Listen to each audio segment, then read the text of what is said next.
Hello, and welcome to The Void, the show where I have an existential crisis in public. I have been MIA for a while. I was very busy and I was preparing for a competition that I'm probably not going to compete. If you've seen the title of this video or of this podcast, you might think that it relates to me dropping out of this competition. It doesn't. I'm not competitive. I don't really care. So, what is this shame thing about? I had sex with a friend and I ended up with regret about it. I'm not even talking to someone and I'm already avoiding eye contact. Ugh. But anyway, I've known this guy for a long enough time. I never wanted to sleep with him. I just kind of decided that I didn't want to. I hadn't seen him in a while, and then I saw him again, and then we ended up sleeping with each other. At first, I was kind of like, okay, this is weird. This is very strange. Okay. And then that weirdness turned into embarrassment, and my embarrassment turned into full-blown shame. I physically shrunk every time I thought about it. You know how you have sex flashbacks when you have sex? Every time I had a sex flashback, I just wanted to crawl out of my damn skin. And this got worse the moment he started ignoring me. And I started thinking things like, has he been wanting to sleep with me for all these years? Is that the only reason that he hung out with me, or that he wanted to hang out with me? Am I not a full-blown adult? Why is this still happening? I mean, what? I felt like an idiot, stricken with an aggressive bout of dumb bitch syndrome. Am I not supposed to be better at scoping out sociopaths at this point? Anyway, if embarrassment could kill me, I'd be dead. I fell into the shame spiral that was so intense. I felt almost a pain in the pit of my stomach every time I thought about it. I was like, ugh. It's a very physical reaction, and I was very taken aback by how serious it felt. It's really not fun. It's a very intense, painful emotion that makes you want to isolate yourself, and I've never had it this intensely, so I wanted to talk about it because shame wants to hide, and I will not let it. Where does it come from? What is shame? What does it feel like? Why do we get it? I'm mostly out of the shame spiral now. I do still have moments where I'm like, oh, Jesus, did we really have to do this? Probably not. What helps me is analyzing the bejesus out of things as I feel them, because trust me, I feel them deeply. It's not that I intellectualize them to an extent that I don't feel them. I have felt the harshness that comes with shame. I figure let's talk about it together, and by the end of this, hopefully we understand ourselves better, and also the really complex emotion that is shame. If you're like, oh, maybe he's watching this, I don't think he is. And if he is, he might learn something. I'm not worried. So, what is shame? I found a couple of definitions that I think do a really good job at explaining what the feeling is. So, the first definition, shame is an emotion that is experienced when a person thinks that their dignity and worthiness got lowered somehow. Shame can be defined as a feeling of embarrassment or humiliation that arises in relation to the perception of having done something dishonorable, immoral, or improper. It's the experience of believing that we are flawed and therefore unworthy of love and belonging. So what it comes down to is feeling like you have done a thing that is immoral and that somehow devalues you, and having lost your dignity. Okay, these are intense emotions. Very intense. And no one ever talks about shame. They tell you not to be ashamed, but they don't tell you what it feels like to be ashamed and the things that cause it and what to do when you feel it. Instead of going, no, don't feel the shame, I'm the type that goes, okay, the shame is here. Let's look at it. So let's look at it. You have different types of shame. You have acute shame that is triggered by an external event, and you have personality shame or chronic shame that's just a part of who you are and is usually caused by childhood trauma. And you, of course, have public shame, which is negative external evaluation, and private shame, which is negative self-evaluation. The shame of unrequited love, whether it is about you trying to win the love of your parents and never getting validated, or you having a crush on someone and someone not returning your feelings. Then you have the shame of unwanted exposures, when you trip in public or someone walks in on you masturbating or whatever. Good old-fashioned shame of being caught in a moment of perceived vulnerability and weakness. And there's the shame of disappointed expectation, where you move countries in the hopes to start a new business and then your business fails. Taking all those types of shame in consideration, and since we're using my shame as an example, my shame is private because it's a result of negative self-evaluation. It is acute because it's a result of an external event. I also think it's the shame that comes from exclusion, of being ignored. I guess also the shame of unwanted exposure. I have shown too much of myself. That's how it feels. And there's shame that comes with that. What all shame comes down to, in essence, is the loss of status you yourself believe in your lessened value. Now, there's a difference between guilt and shame. Guilt is saying I've done a bad thing. Shame is saying I am bad. I am inherently worthless, unworthy of love or of affection or connection or intimacy. So shame is a very intense emotion.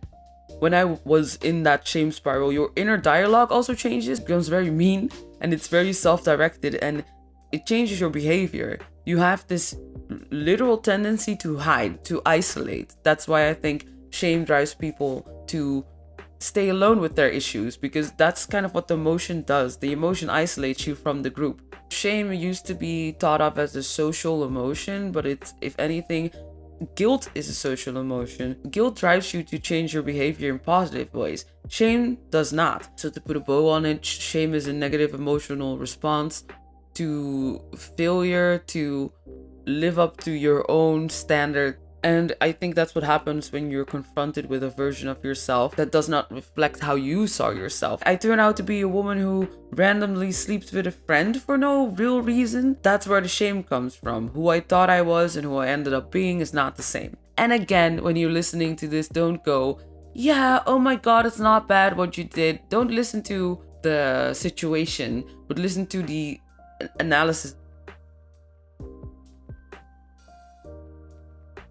It sounds so dramatic, but shame is agonizing, and it caught me off guard because I am not prone to shame. I'm a proud woman, you know, I'm proud in the chest. I know how to take a compliment, I'm not scared to fail. I love myself. Shame is new to me, and if I had to describe it, I've heard it described as the swampland of human emotion. I think that's a perfect description because that's what it feels like. This cold, gritty, nasty place where everything good goes to die. What especially surprised me about it is I've been in situations in my life where I should have felt some kind of shame. When I went too far with my drug use, or when I was in an abusive relationship. I talked about these things, and I still talk about these things openly. I was even part of a documentary about narcissistic abuse on YouTube. I'll link it down below if you're looking at this on YouTube, and I'll put it on my website. But I never felt any shame about that. And these are major things that people usually feel shame about. Not that they should, but we're not talking about the coulda, woulda, shoulda. We're talking about what is. I didn't feel any shame about that.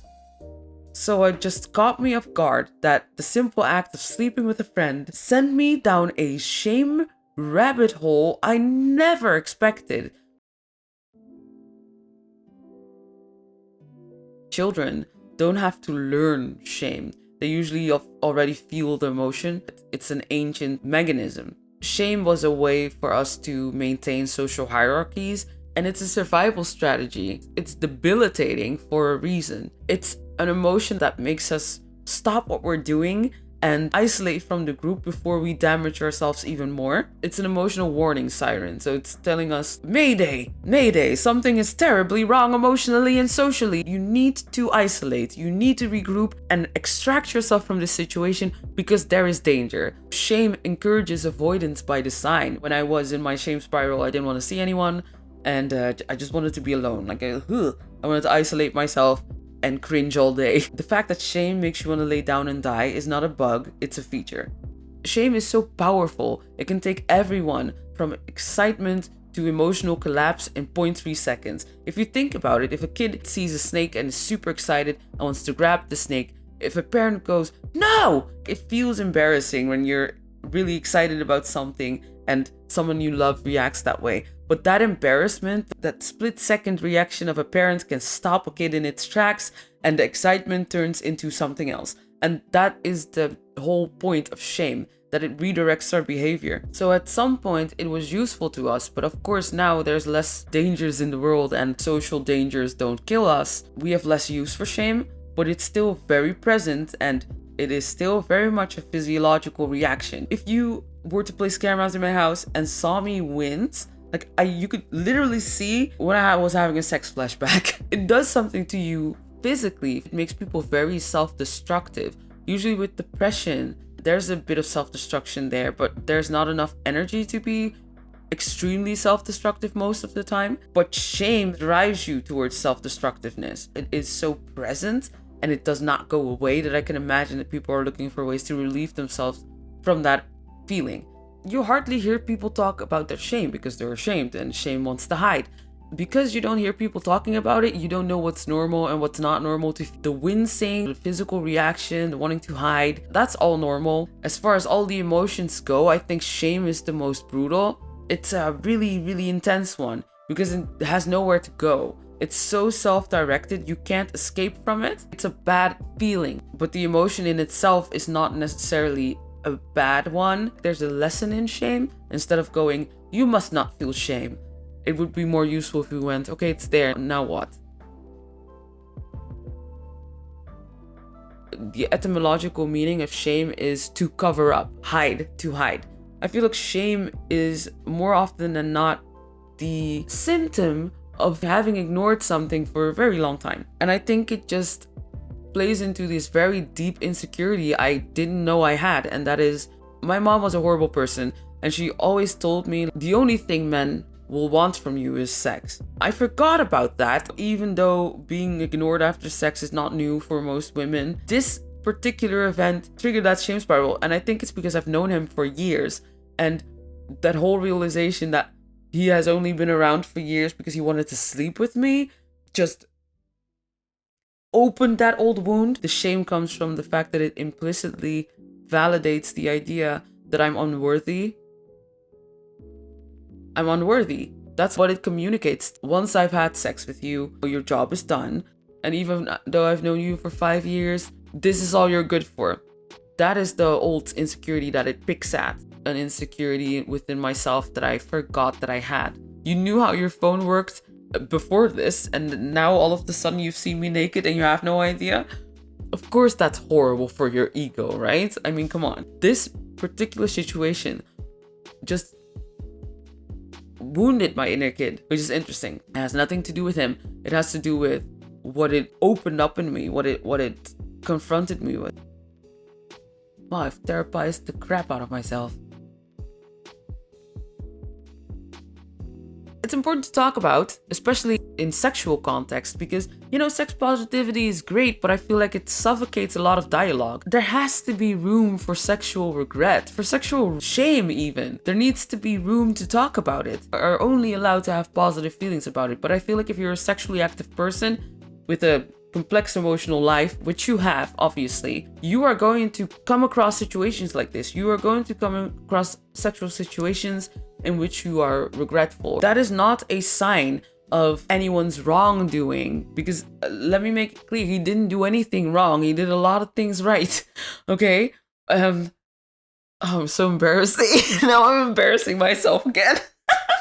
You know, regret happens. It's not a sign of wrongdoing or your sexual repression or your sexual incompetence or not being educated enough, not being positive enough, not following enough sex positive influencers.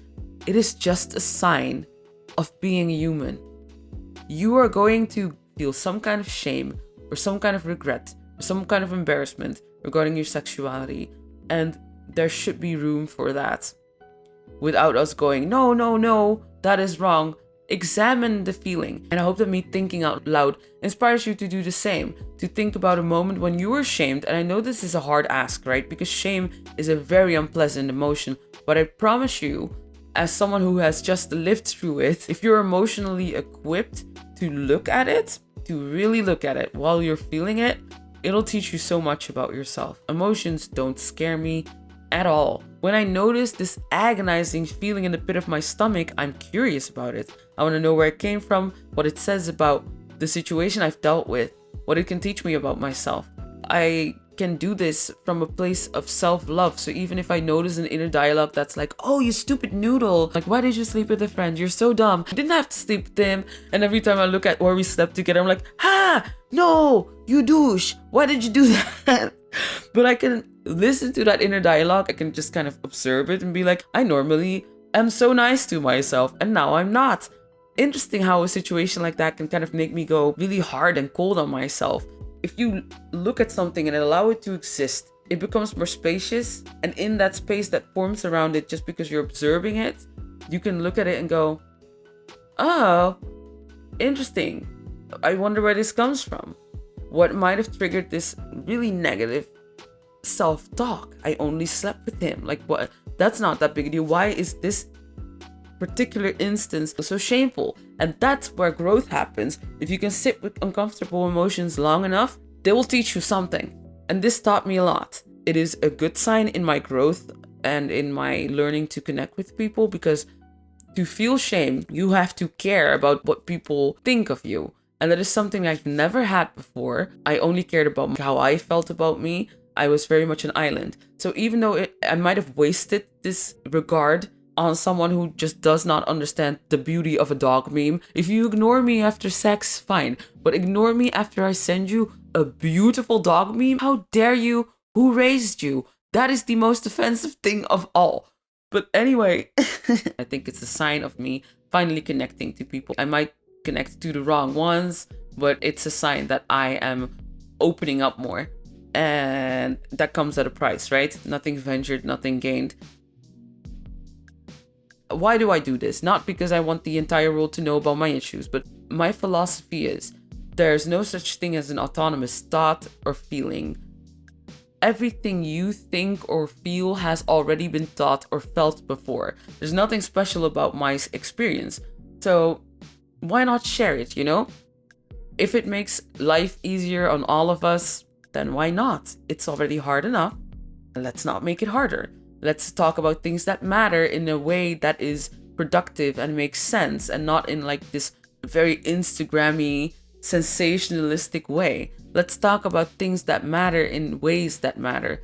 And that's all I hope to do. Just a place where we can be real people. The human experience is quite unphotogenic. Like, it's not a very pretty one. To turn it into this easily digestible, aesthetically pleasing thing is a disservice to ourselves. And I notice it's hard for me to talk about, which is all the more reason to talk about it. I hope it helps you in any way, or that it makes you revisit your own shame, that you analyze it, that you sit with it, because there's a lesson in there, and I think it's a very valuable one. Thank you for being patient with me and my weird ass schedule. I do what I can, and I appreciate you. Thanks for listening, and thanks for watching, and I'll see you in the next one. Bye.